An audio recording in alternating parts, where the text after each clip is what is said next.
My name is Eleanora May Whitmore, but most people just call me Nora. I am 82 years old, sitting in my small living room in a retirement community in Ohio. The walls are quiet, the air smells faintly of lavender from the candle my nurse lit this morning, and outside the window, autumn leaves tumble across the yard like forgotten promises. I've carried this story in my heart for more than 60 years. It is a story so heavy that it nearly crushed me. For decades, I wanted to bury it, to never speak of it again. But silence is a dangerous thing. It poisons the soul. Today, I will tell it all, so maybe someone out there will understand. Maybe someone will find strength in my pain. Come closer, child. Yes, you. Sit with me, lean in, and listen carefully.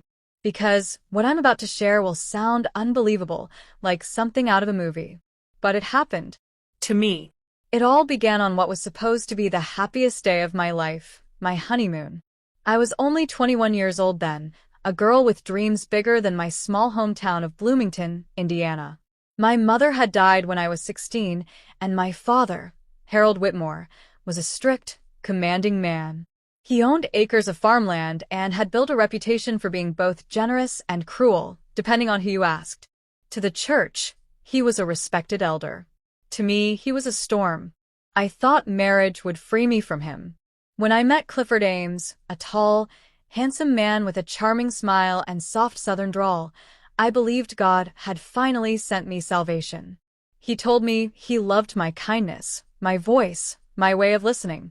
And after only 6 months of courting, we married. I remember my white lace gown, the borrowed pearls from Aunt June, and how Clifford squeezed my hand at the altar. I thought he was nervous, like me. Now I know it was guilt. We spent one night in a hotel in Chicago before Clifford insisted we travel out to my father's farm to bless the marriage in the family home. I argued, begged even to go to Niagara Falls like we had planned. But Clifford's voice turned cold. Your father insisted, Nora. We don't want to disappoint him. That should have been my first warning. The night we arrived, my father greeted us with open arms. His smile was wide, his handshake firm, and his eyes hungry. I felt it immediately, the way his gaze lingered too long on me in my wedding dress. I brushed it off, telling myself I was being paranoid. Dinner was served, wine was poured, laughter filled the dining room. Then my father raised his glass and said words I can still hear echoing across my bones. To Clifford, thank you for being a man of your word. $1 million well spent. My fork clattered onto the plate. What did you say? I asked. Clifford didn't look at me. His hands trembled as he lifted his wine. Nora, I had debts. Your father helped. This is for us, for our future. But I couldn't hear the rest. The room tilted, my chest tightened, and my world collapsed. It was then I realized. My husband had sold me to my father. On my honeymoon, for $1 million. I screamed. I begged. I tried to run. But my father locked the doors, and Clifford, my own husband, refused to meet my eyes. That night, everything I thought I knew about love, safety, and family was ripped apart. I won't describe every detail of what happened in that house. Some pain is too deep to put into words. But I will say this. It was the night my childhood finally ended, and the night I learned that monsters don't always hide under the bed. Sometimes, they sit at the dinner table and call themselves father. The following morning, I sat in the kitchen, numb, staring at a cracked mug of coffee. Clifford came in, pale and silent. I wanted to throw the mug at him, to scream until the walls fell down. Instead, I whispered, "Why?" He finally looked at me. His eyes were red, his voice hoarse. I owed men money, Nora. Dangerous men. Your father offered me a way out. I didn't think he'd. I didn't think. You didn't think? I hissed. You didn't think about me? About what it would do to me? Clifford buried his face in his hands, but there were no tears. That was the day I realized he had no soul left to cry with. From that day forward, my marriage was a prison. My father held power over me, and Clifford became his accomplice. To the world, we looked like a young couple starting out. Inside, I was breaking. I stayed silent for years. Fear was my cage. But silence doesn't erase pain, it multiplies it. And child, I need you to understand this. What is done in darkness always fights its way to the light. Because 60 years later, here I sit, an old woman with shaky hands, finally speaking. And this is only the beginning of my story. You haven't yet heard how I escaped, how I found pieces of hope in the ashes, and how I lived to tell it. But for now, let my words sink in. On my honeymoon, my husband sold me for $1 million so that my father could abuse me. If you are still here, child, do me a kindness. Subscribe, like, and share the story. Tell me in the comments where you're listening from. It helps more people hear the truth of women like me who have suffered in silence. When people talk about their honeymoon, they smile. They share pictures of sunsets on beaches, candlelit dinners, and laughter in hotel rooms. My honeymoon was different.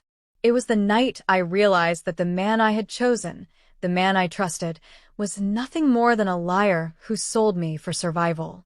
After that night in my father's house, something inside me shattered. I remember waking up the next morning in my childhood bedroom. The same pale pink wallpaper I had when I was 12, the same creaky wooden bed frame. Only this time, I wasn't a child anymore. I wasn't safe. I could hear my father downstairs whistling as if nothing had happened. I could hear Clifford moving about, pretending to be a dutiful son-in-law. And I sat on that bed with my hands clutched together, feeling like a ghost in my own skin. Clifford came in after a while. His tie was crooked, his eyes downcast. He whispered, "Nora, let's go home. Please. Let's just move on." Move on? The words made me want to scream. But I didn't. I was raised to keep quiet, to not shame the family, to obey. That's what my mother had taught me before she died, though I think even she hadn't known how dark my father's soul really was. So I packed my small suitcase and walked out of that farmhouse with Clifford. To the neighbors, we were the glowing newlyweds returning from a blessed visit with family. But inside, I was already a prisoner. Clifford took me to a small rented apartment in Indianapolis. It should have felt like a fresh start, but the walls were thin, the lights dim, and every corner seemed to whisper betrayal. I tried to play the role of wife. I cooked meals. I ironed his shirts. I smiled when the landlady asked how we were settling in. But Clifford and I barely spoke. When I looked at him, all I saw was the man who had sold me. He would try to hold my hand, and I would flinch. At night, he lay next to me in bed, but I turned my back to him, staring at the cracked ceiling. One evening, I finally asked, "Do you feel any guilt?" He rubbed his temples and muttered, "I did what I had to do, Nora. You'll understand one day. The world isn't kind. It eats weak men alive. Your father saved us." Saved us. I spat. He destroyed me. And you helped him. He slammed his fist against the table so hard the plates rattled. Enough. His voice shook. You'll not speak against your father again. And that's when I realized Clifford wasn't just broken. He was owned. My father hadn't just bought my body. He had bought Clifford's loyalty too. It didn't take long before my father started visiting. He would arrive on weekends, dressed neatly, carrying baskets of food as though he were a generous parent blessing his children. Neighbors adored him.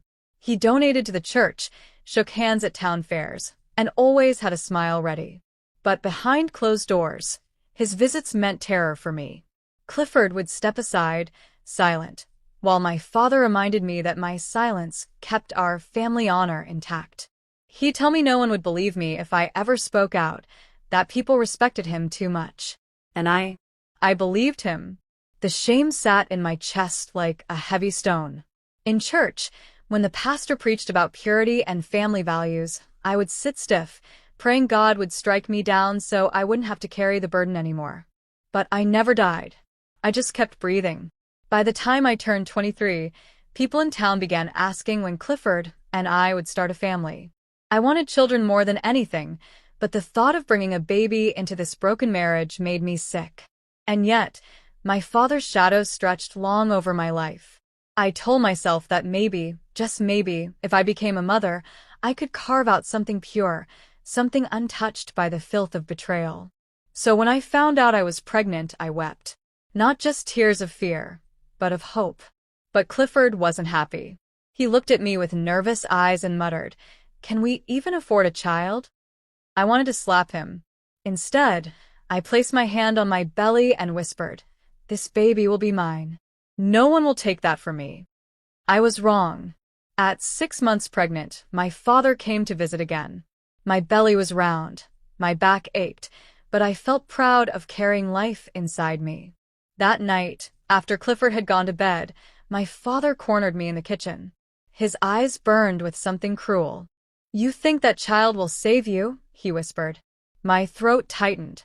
"It's mine. You can't touch it." His smile was cold. "Everything you have belongs to me. Don't forget that." I will never forget that night, because it was the night I first felt my baby kick while I was being reminded of my chains. I pressed my hand against my stomach, tears streaming down my face, silently begging God to protect my child. 3 months later, I went into labor too early. The doctors said it was complications, that sometimes young mothers just lose their babies. But in my heart, I knew it was the stress, the weight of secrets too heavy for a body to bear. I held my tiny daughter for only an hour before they took her away. She was so small, so fragile. I named her Clara, which means bright. She never opened her eyes. Clifford barely spoke to me at the hospital. He stood in the corner, hands shoved in his pockets, looking more like a stranger than a husband. My father never came, though I knew he had caused it all. I returned home empty-handed, broken, and hollow. After Clara's death, I made a vow. I would never let my father steal another piece of me. I didn't know how, I didn't know when, but one day I would break free. I started keeping a small notebook hidden beneath the floorboards of our bedroom. In it, I wrote letters to my daughter, to the child I lost. I poured out my grief, my anger, my dreams of escape. I told her about the sky outside our window, about the way the neighbors' children laughed, about how I longed to take her to the park. That notebook became my secret strength. Every word I wrote reminded me I was still alive, still fighting. One night, about 2 years after Clara's death, Clifford stumbled home drunk. His debts had returned, and he was drowning again. He grabbed me by the arm and shouted, "Why can't you just forgive me? Why can't you be a good wife?" I pulled away, fire in my chest. "Because you sold me. You let my father destroy me." His face twisted with rage. And then, for the first time, he raised his hand against me. The slap echoed through the tiny apartment. I fell to the floor, my cheek burning, my heart pounding. And as I lay there, I realized something chilling. Clifford had become my father's mirror. That was the night I stopped loving him completely. The next morning, I woke up with a swollen cheek and a cold determination. I looked in the mirror and whispered to myself, "No more." But before I could plan my escape, before I could even decide where to go, there was a knock on the door. When I opened it, standing there with a smug smile and a folded envelope in his hand, was my father. And inside that envelope was a document that would change the course of my life forever. If you've listened this far, don't leave me alone in this. Subscribe, like, and share the story. Write in the comments where you're listening from. Your voice reminds me that mine still matters. I stood in the doorway, frozen. My father's silhouette filled the frame, his broad shoulders blocking out the morning sun. He wasn't supposed to be there. He never came unannounced. His visits were planned, rehearsed like everything else in his life. But this time, he came with purpose. "Morning, Nora," he said, his smile curling like a snake. "Invite me in, won't you?" My cheek was still swollen from Clifford's hand the night before. I pulled the collar of my dress higher, trying to hide it.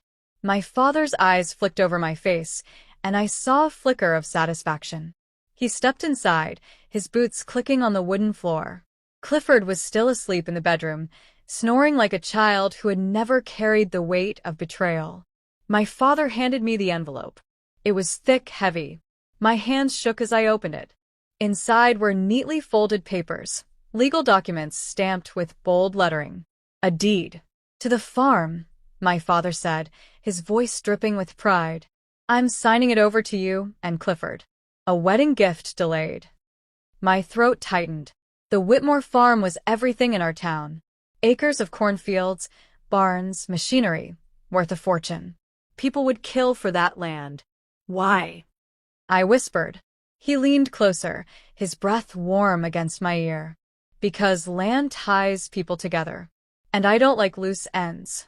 You belong to me, Nora. Always. I felt the walls close in. This wasn't a gift.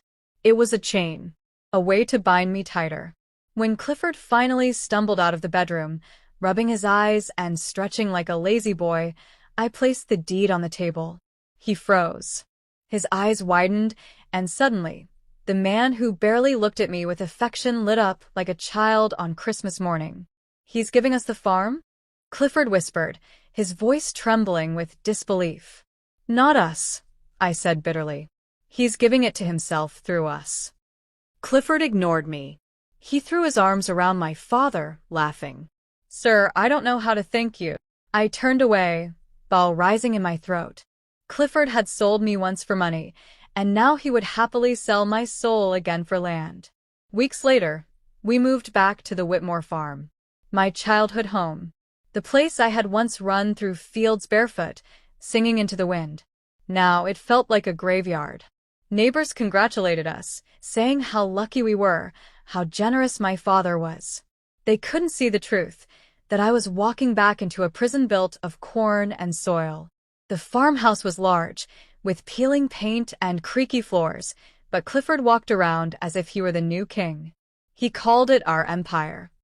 He invited friends over, drank beer on the porch, and played the role of proud landowner. Meanwhile, I became a ghost in my own home. I cooked meals, washed sheets, scrubbed floors, but inside I was screaming.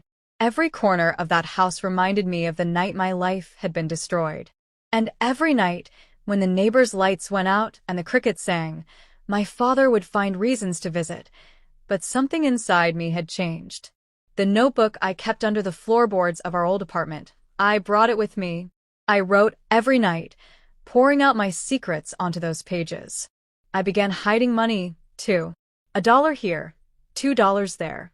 Clifford never noticed. My father never asked. I stashed it in a small tin box buried beneath the floor of the barn.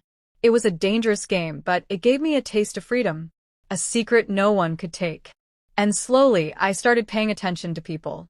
To the farm hands my father hired, to the women in town, to the way people spoke when they thought no one was listening.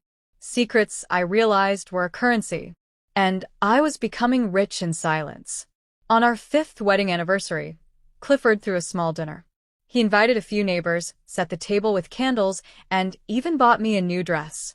To the world, we looked like a happy couple celebrating love. But halfway through the meal, Clifford made a toast. To Harold, he said, lifting his glass. The man who made all of this possible. Everyone clapped. My father grinned, soaking in the praise. And me? I sat there, smiling tightly, while my insides burned. That night, after the guests left, Clifford tried to touch me. I pushed him away. He scowled. Why are you always cold to me? I gave you a good life. A life? I spat. You gave me chains. He slapped me again. And this time I didn't cry. I just looked him in the eye and whispered, one day, Clifford. One day, you'll regret everything. It was around that time I met Jonas Holloway. He was a farmhand my father hired for the summer. He was tall, with kind eyes and calloused hands. Unlike Clifford, he spoke gently. Unlike my father, his gaze didn't pierce me. It warmed me. One evening, while I was hanging laundry, Jonas approached. Ma'am, he said softly, I couldn't help but notice you don't smile much. I froze. No one had dared to say that to me before. He added quickly, forgive me, I didn't mean to intrude. You deserve to smile. And then he walked away, leaving me breathless. That night, I wrote in my notebook. For the first time in years, someone saw me. Over the summer, Jonas and I spoke more.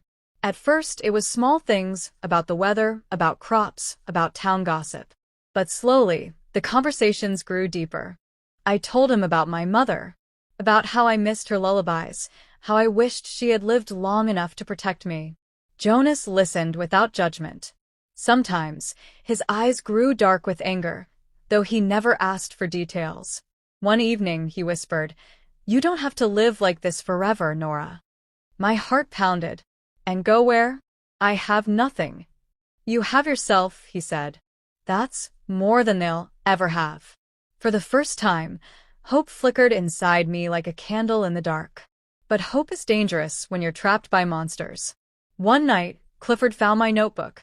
I had hidden it well, but I must have been careless. He stormed into the bedroom, waving it in the air. "What the hell is this?" he shouted. I froze.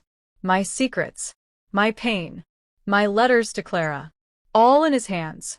He threw it against the wall, pages scattering. "You've been writing lies about me. About your father. Do you want to ruin us?" Tears filled my eyes.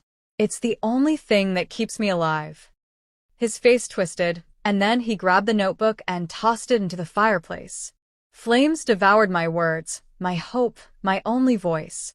I screamed and tried to pull it out, but Clifford held me back. "No more lies," he hissed. That night, I lay awake, staring at the ceiling, my heart hollow. They had taken everything. My child, my freedom, my words. Or so they thought. 2 weeks later, I received a letter in the mail. It was unsigned, written in careful handwriting. It read, "Nora, I know what they've done to you. If you want out, meet me by the old bridge at midnight." Burn this letter after reading. My hands trembled as I held the paper. Who knew? Who dared to reach out? I looked toward the horizon, where the sun was setting over the cornfields. My heart pounded with fear, and something else I hadn't felt in years. Hope. But I didn't know then that letter would lead me into a storm far worse than anything I had endured before. The letter trembled in my hand long after I finished reading it. Someone knew. Someone had seen through the perfect mask my father and Clifford paraded around town. The words burned in my mind. "If you want out, meet me by the old bridge at midnight." For days, I carried the note tucked into my apron pocket. I reread it in secret, memorizing every loop of ink, every curve of the handwriting. Sometimes I thought it might be a cruel trick, something my father devised to test my loyalty. Other times, I thought maybe it was a trap from Clifford, waiting to catch me betraying him. But at night, when the farmhouse grew quiet and I lay awake staring at the cracks in the ceiling, I whispered to myself, "What if it's real? What if this is my chance?" I burned the letter in the stove, just as it instructed. The ashes swirled up the chimney like dark confetti. Then I began to wait for midnight. The night came heavy with fog. The air smelled of wet earth, and the cicadas sang their endless chorus. I wrapped myself in a dark shawl and slipped out the back door. My heart pounded with every step across the field, my boots sinking into the damp soil. The old bridge was nearly 2 miles away, a place kids used to play during summer, daring each other to jump into the creek. At midnight, it looked haunted. The wooden planks groaned under my weight as I stepped onto it. "Hello!" I whispered into the night. A figure emerged from the shadows. My breath caught in my throat. It was Jonas. "I knew it was you," I whispered, though part of me hadn't dared hope. He nodded. "I couldn't stand by anymore, Nora. I've seen too much. The bruises, the way you flinch when your father's around. You don't deserve this." Tears welled in my eyes. No one had ever said those words to me before, not with such conviction. "But how?" I asked, voice shaking. "If people knew, they'd never believe me. He's respected. He's untouchable." Jonas stepped closer. "Then we don't tell people. We leave. I can take you far from here. I've got work lined up in Kentucky. No one would follow us there." Leave. The word hit me like a thunderclap. For so long, I dreamed of running. But to hear it spoken aloud, to see it painted as a real possibility, it terrified me. "I can't," I whispered. "Clifford would find me. My father would." Jonas reached for my hand. His grip was warm, steady. "Nora, if you stay, they'll kill you. Maybe not with their hands, but with their control. Piece by piece, they'll take you until there's nothing left. Let me help you." And in that moment, for the first time in years, I felt the faint stirrings of freedom. We began meeting in secret. At dawn, when the house was quiet, I'd sneak out under the guise of fetching water. At dusk, I'd pretend to walk the fields. Jonas and I spoke in whispers, planning, dreaming. He told me of a small cabin we could rent in Kentucky, far from my father's reach. He promised work on a tobacco farm, enough money for food and shelter. It wasn't much, but it was safety. I clung to the vision like a lifeline. But secrets have a way of breeding danger. Clifford began to notice my absences. My father's eyes narrowed when he saw me humming to myself. And one evening, as Jonas and I stood a little too close in the barn, I heard footsteps outside. Clifford. The barn door creaked open. Clifford stepped inside, his face red, his eyes sharp with suspicion. "What's this?" he snarled. "What are you two doing?" Jonas stepped forward. "Just finishing chores, sir. Nothing more." But Clifford wasn't convinced. He grabbed my arm, his grip like iron. "You've been sneaking around, haven't you? Meeting him in secret." "No," I stammered. "I swear." Clifford's eyes burned with fury. He turned to Jonas. "You stay away from her, or I'll make sure you regret ever setting foot on this farm." Jonas clenched his fists, but he didn't move. He knew better than to challenge a man who thought he owned the world. That night, Clifford dragged me into the bedroom and hissed, "If I ever catch you with him again, I'll kill him. And I'll make sure your father knows you've been unfaithful." His words slithered into my bones. I lay awake, trembling, wondering if freedom was worth another man's life. The next morning, Jonas found me by the well. His face was pale, but his voice steady. "I'm not afraid of him," he said. "I've faced worse men than Clifford. Please," I begged. "If he suspects, he'll kill you. He's already ruined me. I can't let him ruin you too." Jonas shook his head. "You're worth the risk, Nora. I can't just walk away." And then, in the quiet of the morning, he leaned down and kissed my forehead. It was the gentlest touch I had ever known. I wanted to weep. For the first time, I felt seen not as property, not as a burden, but as a woman. A week later, Clifford fell into a drunken rage after losing money in town.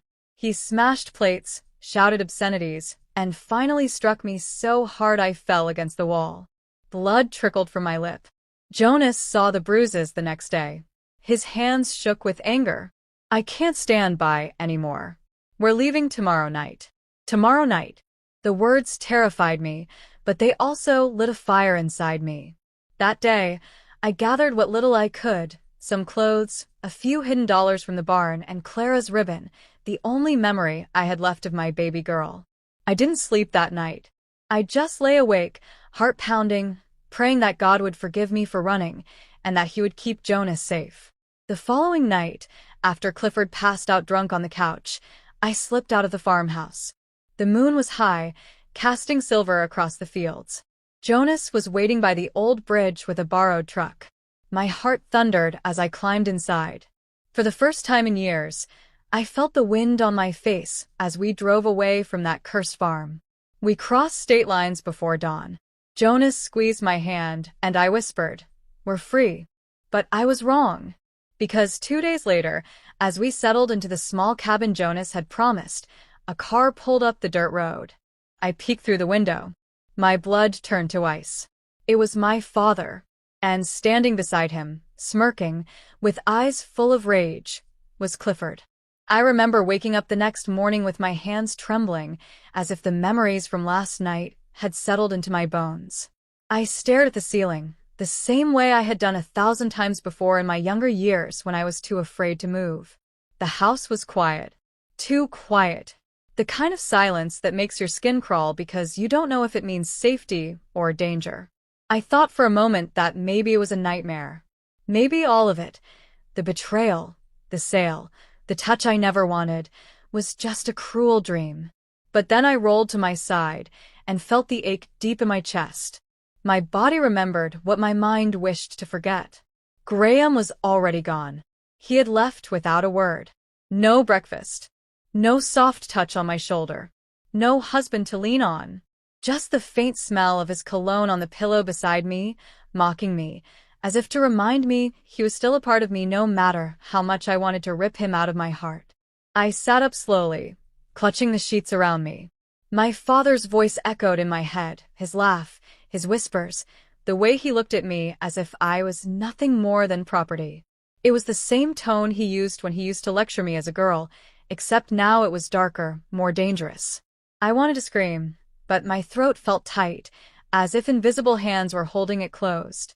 So instead, I stumbled to the bathroom, turned on the faucet, and splashed cold water on my face. I stared at myself in the mirror, but I didn't recognize the woman looking back. I was only 18 back then, but in that moment I looked 50. My eyes were hollow, my lips pale, and my spirit fractured.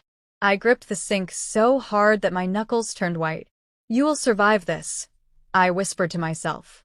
"You have to." But surviving wasn't simple.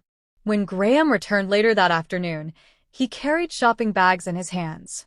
Jewelry, clothes, perfumes, the kind of things young brides dream about. He placed them on the bed with a smile that didn't reach his eyes. "Look, Nora," he said softly. "I got you these. We can move past last night. Let's not make a big deal out of it." I stared at him, my heart breaking all over again. How could he speak so calmly? How could he buy me trinkets and expect me to forget the way he sold me like a piece of cattle? I didn't say a word. I simply walked away, leaving the glittering necklaces and dresses untouched. That was the first crack in his charm, the moment he realized I would never see him the same again. From that day forward, my marriage became a performance. In public, we smiled. We held hands. We looked like the picture-perfect couple, the kind people pointed to and said, "Aren't they beautiful together?" But behind closed doors, silence grew louder than words, and fear became my closest companion. My father didn't stop. He found excuses, reasons to show up. Sometimes Graham invited him. Sometimes he came on his own. Each visit was a dagger in my chest, each encounter a reminder that I was trapped between two men who cared more about power and money than about me. The walls of my home became a prison. Every sound, every knock at the door made my stomach twist. I lost weight. My laughter faded. I stopped dreaming. But deep inside, a seed of resistance began to grow. Small at first. Fragile. Like a candle flickering in a storm. One night, while Graham slept peacefully beside me, I slipped out of bed and wrote in my hidden journal. I poured everything onto those pages.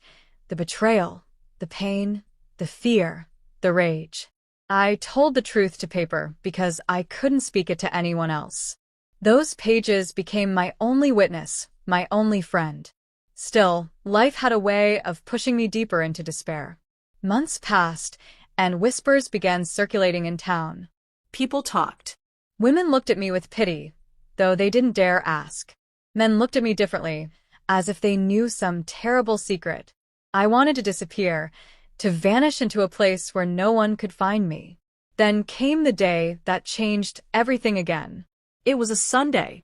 The air was heavy with the smell of rain.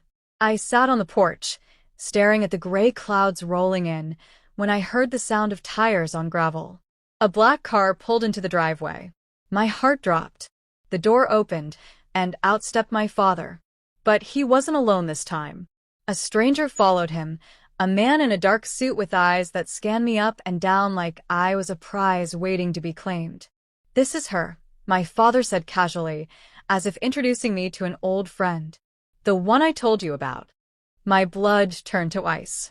I looked at Graham, who had appeared in the doorway. He didn't stop it. He didn't even blink. That's when I realized the betrayal ran deeper than I ever imagined. This wasn't just about one night. This wasn't just about money. This was about power, control, and greed with no end. The man in the suit stepped closer, his smile thin and cold. "She'll do," he said.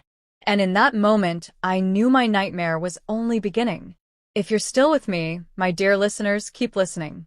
My story is far from over, and what comes next will make your heart race with anger and sorrow. Don't leave me now. Subscribe, stay close, and hear how I fought to reclaim my life. The stranger's eyes followed me like a shadow that would never let me go.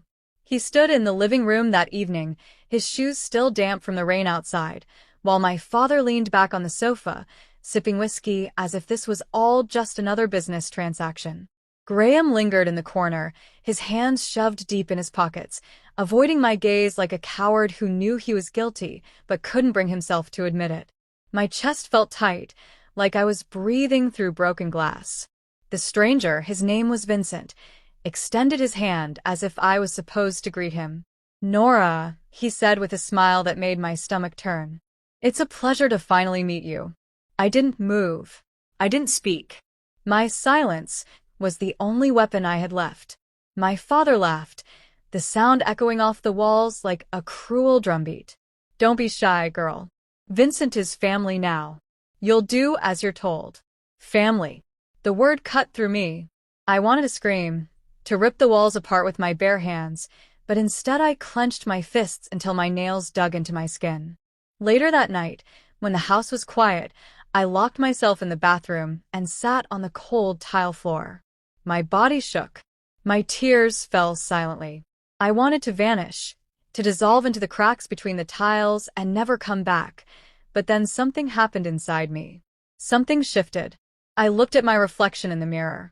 My eyes were red and swollen, my face pale, but for the first time, I didn't just see a victim staring back. I saw someone who could still fight. Someone who had been broken but not destroyed. I whispered to myself, "They don't own me. Not forever." The days that followed were unbearable. Vincent visited more often.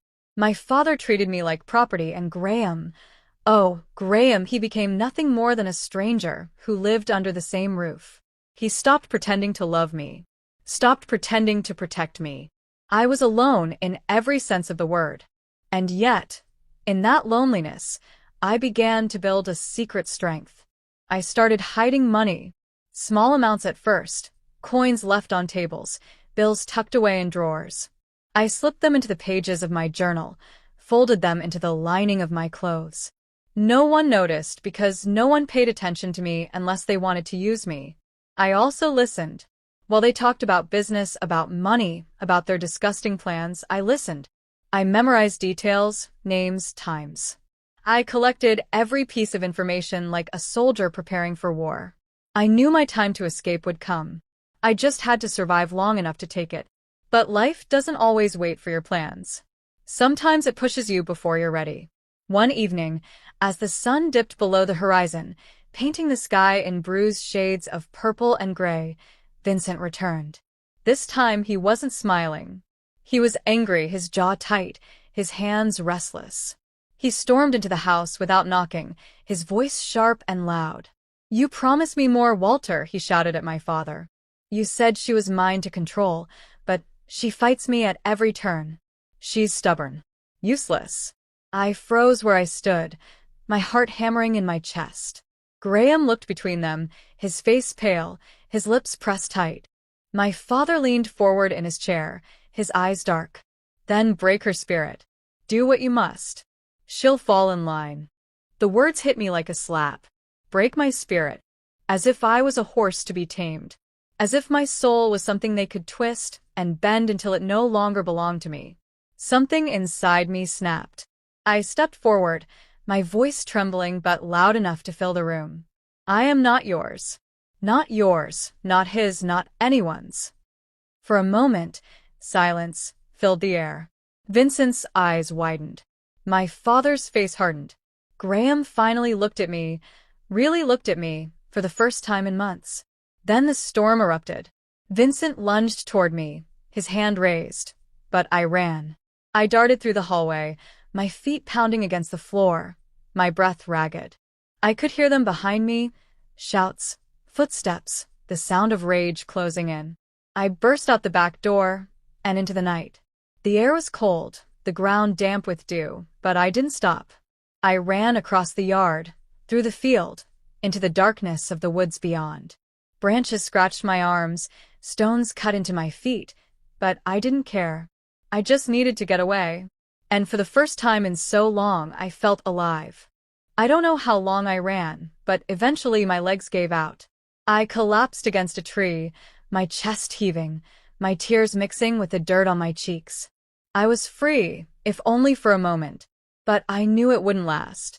They would come for me. My father, Vincent, even Graham, because without me, he had nothing. I pressed my hand against my chest, feeling my heartbeat pounding like a drum. Not this time, I whispered to the night. Not this time. And right then, as if the universe wanted to test my courage, I heard it, the sound of engines in the distance. Headlights cutting through the trees. Voices calling my name. They were already hunting me. My dear listeners, do you see how far they would go to keep me trapped? Do you feel the danger closing in around me? Don't look away now. The storm is only growing darker, and you'll want to hear what happened when they finally caught up with me. Subscribe, stay close, and listen to how this nightmare twisted even further. The lights cut through the trees like sharp blades, slicing the night apart. My body trembled as I crouched low behind the thick trunk of an oak, my breath shallow, my palms pressed against the rough bark. Every muscle screamed at me to keep running, but my legs were too weak, too heavy. My heart pounded so loudly, I was sure they could hear it. Nora. My father's voice thundered across the woods. You think you can run from me? You belong to me. Come out now. His words wrapped around me like chains, dragging me back into the fear I was trying to escape. The headlights grew closer, sweeping across the underbrush. I knew if they reached me, if they found me hiding there, the punishment would be worse than anything I had endured before. I pressed my forehead against the tree, praying, not to be strong, not to be brave, but simply to survive. Suddenly, a twig snapped nearby. My body froze. The sound was too close, too deliberate. I turned my head just enough to see a shadow moving between the trees, the beam of a flashlight dancing over the ground. Vincent. He was muttering under his breath, his voice low and seething. She thinks she's clever, but she can't hide forever. My throat tightened. If I stayed, he'd find me. If I moved, I'd give myself away. And then instinct took over. I bolted. The leaves crunched beneath my feet as I pushed through the branches, my arms tearing against thorns, my breath ragged and desperate. Shouts erupted behind me, followed by the roar of engines as the vehicles jerked forward, their lights bouncing violently over the terrain. Don't let her get away, my father bellowed. I didn't look back. I couldn't. My only thought was forward, forward, forward. The woods opened up into a clearing, and beyond it, a river stretched wide and dark under the moonlight. The water rushed angrily, swollen from days of rain. It was dangerous, unpredictable, but it was also my only chance. I stumbled to the edge, the mud sucking at my shoes. My breath caught in my throat as I stared at the wild current. Could I survive it? Could I even make it across? The voices drew closer. The flashlights cut through the trees. I had no choice. I stepped into the freezing water, my body jolting from the cold, and then I plunged deeper, forcing myself into the current. The river seized me like a beast, pulling me under, tossing me side to side. I gasped for air, my arms flailing, my lungs burning. For a moment, I thought it was over. I thought I would sink into the black water and vanish. But then I remembered I couldn't die. Not yet. Not when my story wasn't finished. Not when they would win if I gave up now. I kicked, clawed, fought against the water until, by some miracle, my hand found a branch jutting out near the far bank. I clung to it with everything I had, coughing and choking, and finally dragged myself onto the muddy shore. My body collapsed, soaked and trembling, but I was alive. For the first time in so long, I felt a flicker of triumph. I had escaped them. I had slipped through their fingers. But that flicker didn't last long, because when I lifted my head, I saw something in the distance. Headlights again, different ones this time, not my father's trucks. A single vehicle sat on the dirt road, its engine idling softly, its lights casting a pale glow over the trees. For a moment, I dared to hope it was salvation. Maybe a stranger who would help me. Maybe fate had finally taken pity on me. I stumbled toward the road, my legs shaky, my body aching. As I got closer, The driver's door opened, and a figure stepped out. It was Graham. He stood there in the glow of the headlights, his face pale, his eyes unreadable. My chest tightened as I stared at him, unsure if I should run to him or run from him. He raised a hand, his voice calm, almost gentle. "Nora, please. Get in the car." Tears burned in my eyes. Part of me wanted to believe him, wanted to think he had finally chosen me, that he had come to save me. But another part of me, the part that had been betrayed too many times, screamed that this was another trap. I took a step back, shaking my head. No. Not again. I won't go back. His eyes softened, but there was something behind them I couldn't trust. "If you don't, they'll find you. You know they will. Please, Nora. Let me protect you this time." The wind whipped around us, carrying the sound of distant voices. My father and Vincent were still searching. Time was running out. I looked at Graham, torn between hope and fear. My heart screamed at me to run, but my body was too weak, too broken. And in that moment of hesitation, Graham moved closer.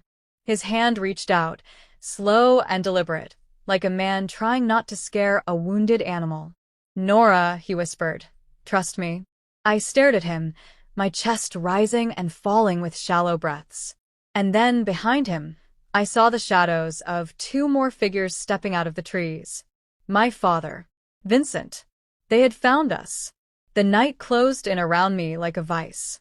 The river roared behind me, the headlights burned into my eyes, and there I was, trapped between Graham's outstretched hand and the shadows of my father and Vincent moving closer. My chest tightened until I thought it might collapse.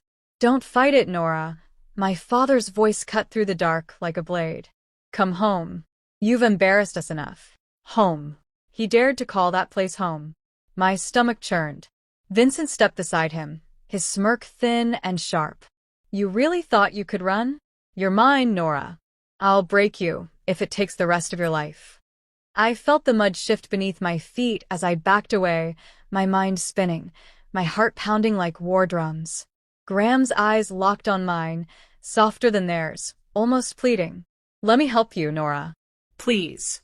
Trust me this time." How could I trust him? The man who sold me? The man who watched while my father destroyed me?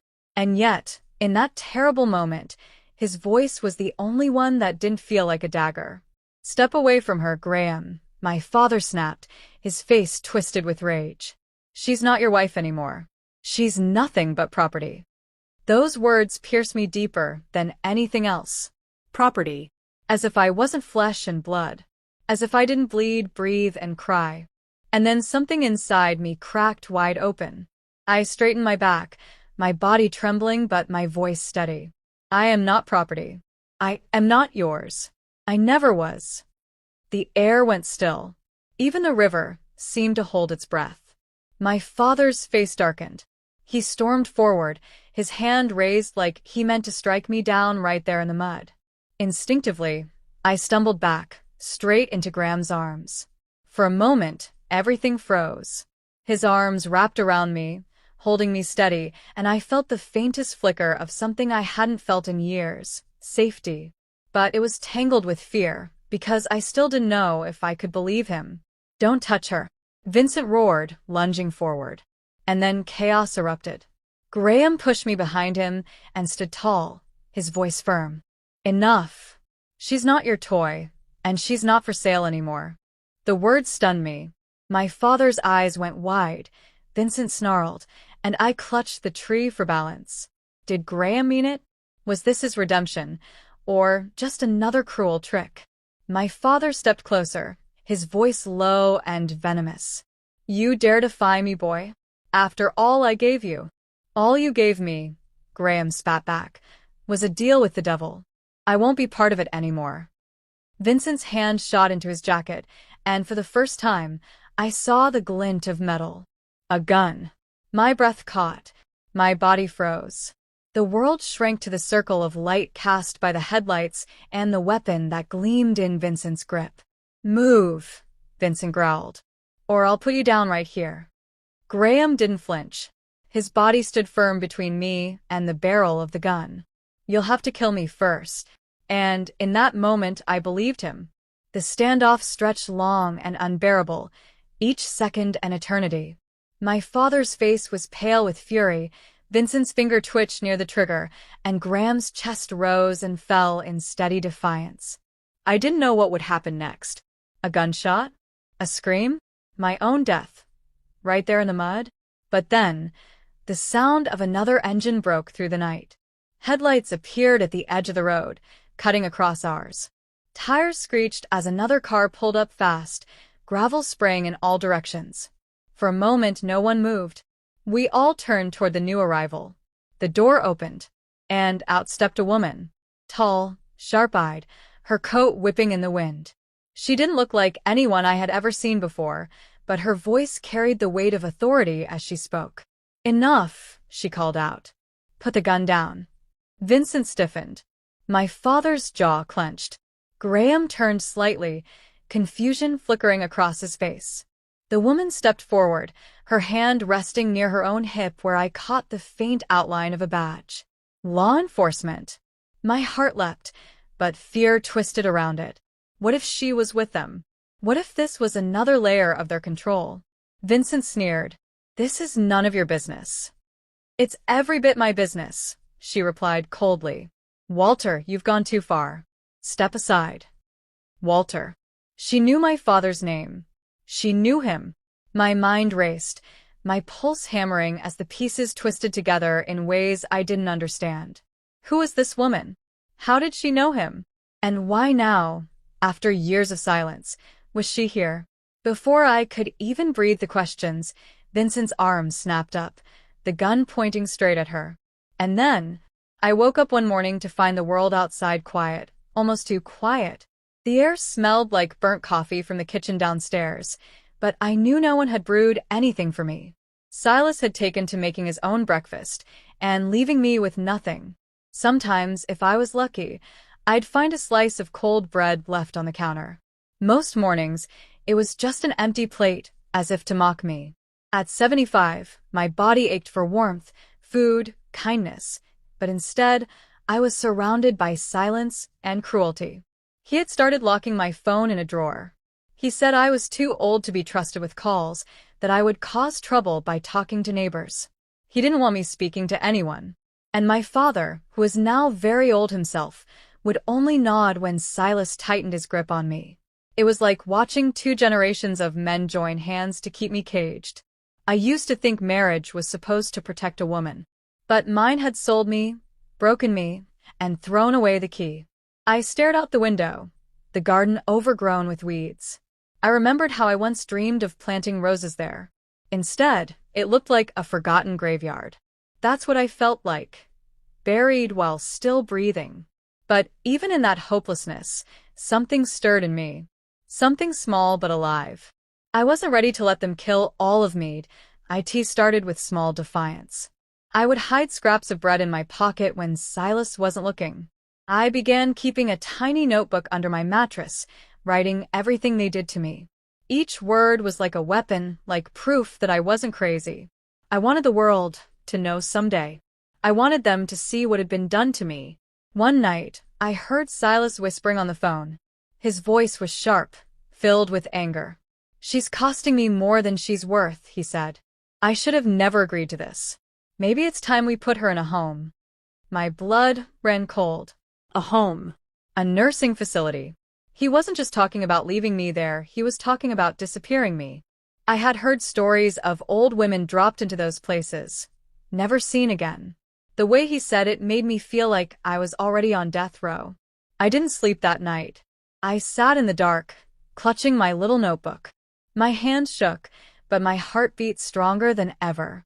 If they were planning to erase me, I had to move first. The next day, I acted normal. I smiled when Silas told his lies. I cooked when he demanded it. I let my father sneer at me without protest.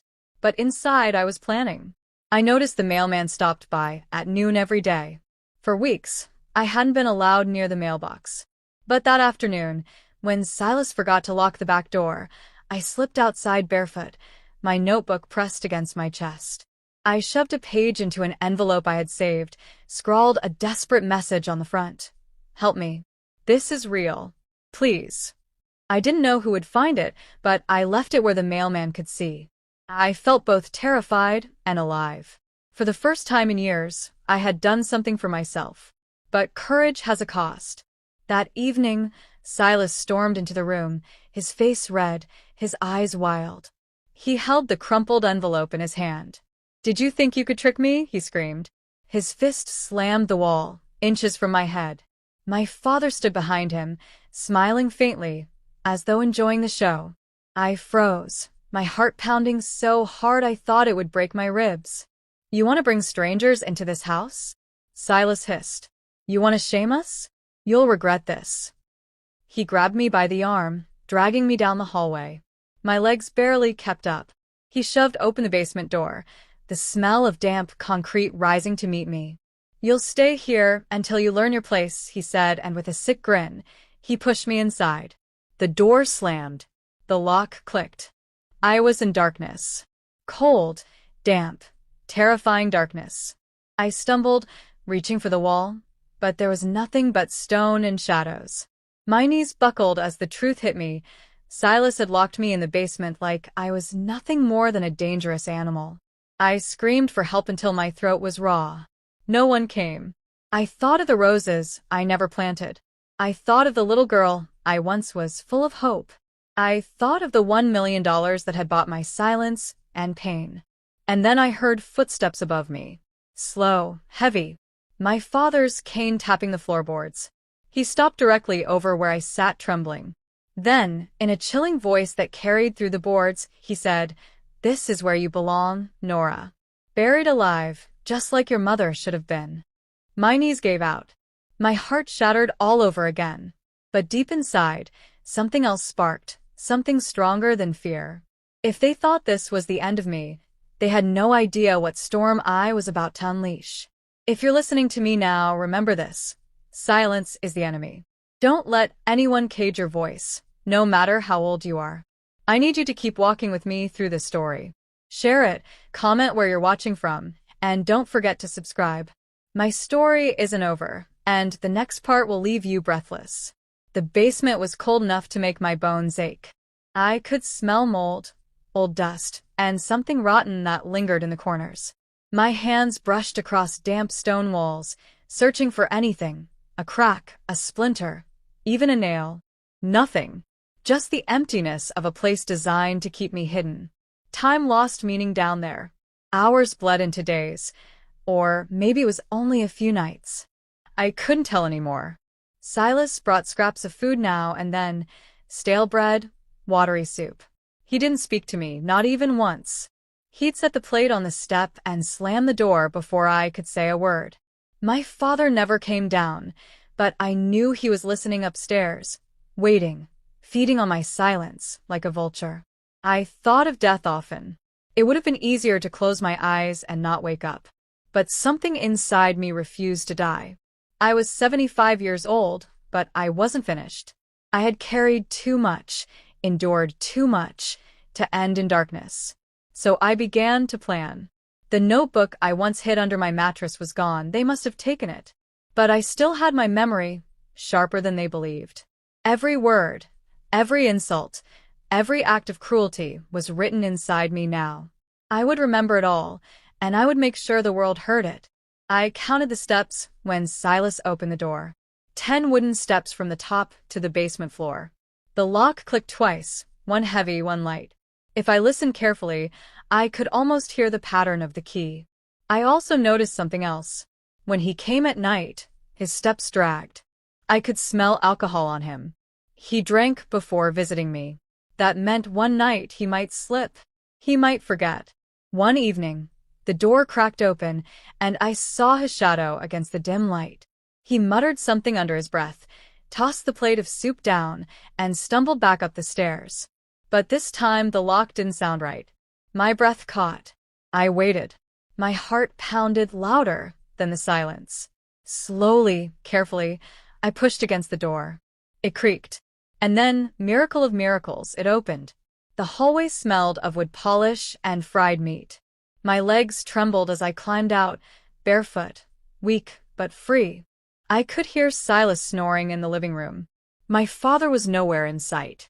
This was my chance. I tiptoed toward the back door.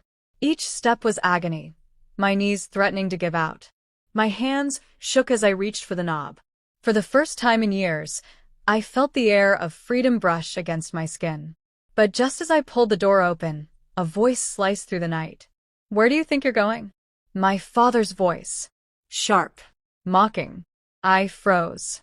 He was standing in the kitchen doorway, his cane tapping the floor, his eyes burning into me like knives. "You think you can walk away from us, Nora? After everything? You belong here." I wanted to scream, to run, but my body betrayed me.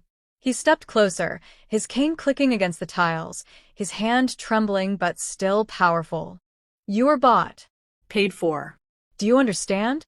$1 million wasn't for love. It was for obedience." My knees buckled.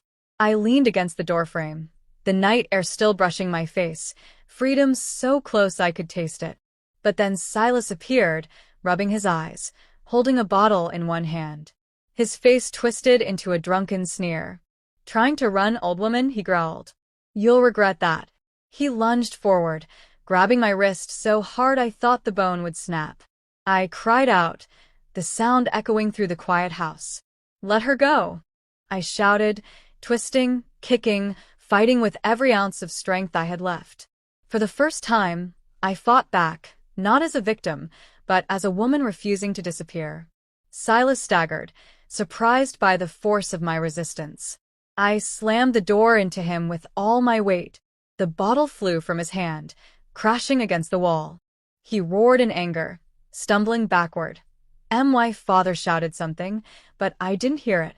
All I heard was the pounding of my heart as I ran barefoot into the night, the gravel cutting my feet, the cold wind tearing at my hair. I was free. For the first time in decades, I was free. But freedom is fragile. As I reached the edge of the property, headlights blinded me.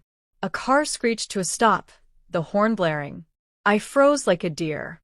The door flung open, and a man stepped out. He wasn't a stranger. It was my son. The son I hadn't seen in years. The son Silas had told me would never come back. "Mom," he gasped, his voice trembling. "Oh my God, what have they done to you?" Tears filled my eyes, but before I could answer, before I could throw myself into his arms, another sound split the night.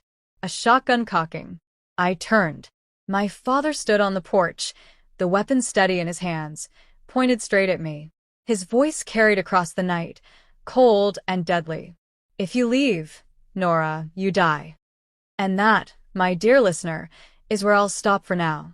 My story is a storm, and you've only seen part of it. If you're still with me, share this video, comment your thoughts, and don't forget to subscribe. The next chapter will decide everything: life, death, and justice. The night stood still, as though even the stars were holding their breath. My son's headlights cut across the yard, throwing long shadows that danced like ghosts. I could feel the gravel cutting into my bare feet, the wind clawing at my hair. But none of it mattered. All that mattered was the shotgun pointed at me, steady in my father's trembling hands. "Don't move, Nora," he growled. His voice was old, cracked, but filled with venom. "You walk away, and I'll put you in the ground myself." My heart hammered against my ribs. I had faced his cruelty all my life, but never like this. Never with death staring at me from the hollow of a gun barrel. Behind me, I heard my son's voice again, broken, desperate. "Dad, what are you doing? Put the gun down. That's your daughter." For a second, I thought the words might break through. But my father only sneered, his eyes narrowing. "She was never my daughter. She was my burden, my shame. And I'll end her before I let her shame me again." Shame. That was the word he had carried all his life, the poison he had fed me since childhood. I was nothing but a vessel for his rage. "Mom, get behind me," my son shouted, rushing forward. He placed himself between me and the gun, his arms outstretched. His voice cracked with fear and fury. "If you're going to shoot her, you'll have to shoot me too." I gasped, my knees almost giving out. After all the years of silence, of being told my children would never love me again, here was proof my son still cared. He was willing to stand in the line of fire for me. But Silas stumbled out onto the porch, his face flushed with alcohol, his eyes bloodshot. "Everybody calm down," he slurred, though his tone carried no peace. "She belongs here. She ain't going nowhere. Dad's right, if she talks, we lose everything." "Lose what?" my son roared. "Money? Control? You've already lost your souls." The words hit like a whip. For the first time in years, I saw fear flicker in Silas's eyes. My son was no longer a boy they could scare into silence. He was a man, strong, determined, unwilling to bow. I stepped forward, my voice trembling but steady. "You sold me, Silas, for $1 million. To this man who called himself my father. You let him do unspeakable things, and you stood by. But you forgot one thing." They both turned to me. The air tightened. Even the night creatures seemed to pause. "I survived," I whispered. "And now I will be heard." The moment hung heavy until my father snarled and pulled the trigger. The blast split the night. My son tackled me to the ground just as the shot tore through the air. Gravel cut my arms, the earth bruised my ribs, but I was alive. My son's body shielded mine. The gun roared again. Splinters flew as the porch railing shattered. "Run, Mom," my son shouted, pulling me up, his hand gripping mine like steel. We sprinted toward his car, my bare feet slicing against the stones, blood marking the path behind me. Silas screamed curses. My father bellowed with rage, another shot echoing through the dark. The car door opened, and my son shoved me inside. He jumped into the driver's seat, turning the key with trembling hands. The engine roared to life. But before we could pull away, Silas appeared at the driver's side, his face twisted with fury. He smashed the window with his bare fist, glass exploding across the seats. My son cried out, trying to shove him back, but Silas grabbed his shirt, pulling him halfway out the window. "No!" I screamed, clawing at Silas's arm, striking him with all the strength left in me. My nails tore his skin, blood running down his wrist. He let out a howl, loosening his grip just long enough for my son to slam the car into reverse. The tires screeched, flinging gravel and dust. Silas fell backward, cursing, his face a mask of blood and rage. We sped down the road, the night swallowing us. My chest heaved, my body shaking uncontrollably. My son's hands clutched the wheel so hard his knuckles turned white. For the first time in decades, I was away from that house. Away from the prison they had built around me. But freedom is never that simple. Blue and red lights flashed in the rearview mirror. Sirens wailed, cutting through the night. My son's face drained of color. "They called the police," he muttered. "They'll tell them you're crazy. That you wandered off. That you're dangerous." My stomach dropped. I knew he was right. Silas and my father had always been experts at lies. They'd twist everything, and I'd be the one locked away in some hospital, silenced forever. "No," I said, my voice steadier than I felt. "Not this time. We'll tell them the truth. Every ugly, shameful piece of it. I've been quiet too long." But even as I spoke, the lights grew closer, the sirens louder. My son's hands trembled. "Mom, if they don't believe us," he couldn't finish the sentence. I reached over, gripping his hand, my voice shaking but firm. "Then we make them believe." The car screeched to a halt as two police cruisers blocked the road ahead. Doors opened. Guns drawn. Flashlights blinded us. "Step out of the vehicle," a voice boomed. My heart pounded like thunder. This was it.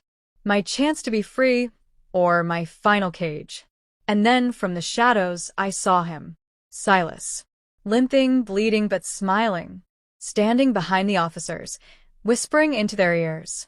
My father beside him, cane steady, face twisted with smug satisfaction. They had gotten here first. And I knew then my fight for freedom was only beginning. The police lights flooded the night, painting the world in blue and red. My chest tightened as I stepped out of the car, my son's hand gripping mine so tightly it hurt. Guns were pointed at us, flashlights blazing in our faces. Behind the officers stood my father and Silas, bloody, bruised, but smiling like men who already knew they had won. "She's unstable," Silas said, his voice slurred but sharp enough to cut. "My wife has dementia. She wanders off, makes up stories. She's been dangerous before." I wanted to scream. I wanted to rip the lies from his mouth. But the officers nodded, listening, their guns still trained on us. "She attacked me tonight," my father added, his cane tapping against the pavement for effect. "My own daughter tried to kill me. We had to protect ourselves." My son shook his head, shouting, "That's not true. They're lying. They've been hurting her for years." But the officers didn't lower their guns. One of them muttered into his radio. Another stepped closer. "Ma'am," he said, his voice clipped, "we need you to come with us. For your safety, and everyone else's." No. Not again. I had lived too many years locked in cages built from other people's lies. If I stepped into that car, I would never leave. I would vanish into some home, drugged and silenced until I became nothing but a whisper. "No," I said, my voice shaking but clear. "You will listen to me." The officer hesitated. For a moment, just a moment, the world held still. And then I did something that surprised even me. I dropped to my knees on the gravel, blood from my torn feet staining the earth, and I shouted, not at the officers, not at Silas, not even at my father. I shouted at the night. "My name is Nora Mayfield. I am 75 years old. And for 50 years, my husband and father have kept me prisoner. He sold me for $1 million, so that man could hurt me. They locked me in a basement. They starved me. They told the world I was crazy, but I am not crazy. I am alive." My voice tore through the air like a storm. The officers froze. My son knelt beside me, his hand on my shoulder, tears streaming down his face. "Tell them, Mom," he whispered. "Tell them everything." So I did. Every word I had kept locked inside for decades poured out. My father's abuse, Silas's betrayal, the basement, the shotgun, my escape. I spoke like a woman with nothing left to lose. And as I spoke, I saw something shift. The officers lowered their guns. Their eyes no longer saw a frail old woman. They saw a survivor. But my father snarled, stepping forward, his voice cracking with rage. "She's lying. She's always been a liar." "Shut up, Dad," my son roared, his voice breaking. "You don't get to control her anymore." Silas lunged then, desperate, grabbing for me like he could still drag me back into his cage. But my son moved faster. He shoved him hard, Silas stumbling backward into the police. "Enough," one officer barked. He pinned Silas against the car, another yanking the shotgun from my father's hands. The night exploded into chaos. Shouts. Handcuffs snapping shut. My father screaming curses as the officers dragged him back. Silas kicking, spitting, his eyes wild. And me, kneeling on the gravel, my body broken, my soul shaking, but finally free. I don't remember much after that. Blue and red lights blurred into nothing.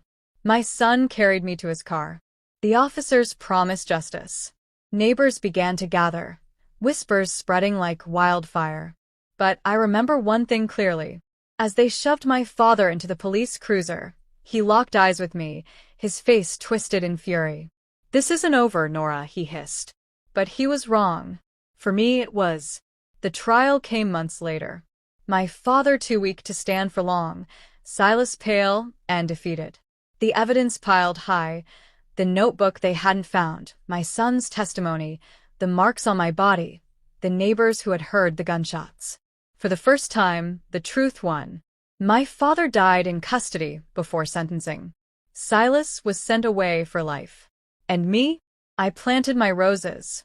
Every morning, I sit in my garden, the sun warm on my face, the air filled with the scent of flowers. My hands are wrinkled, my body fragile, but my soul is stronger than ever.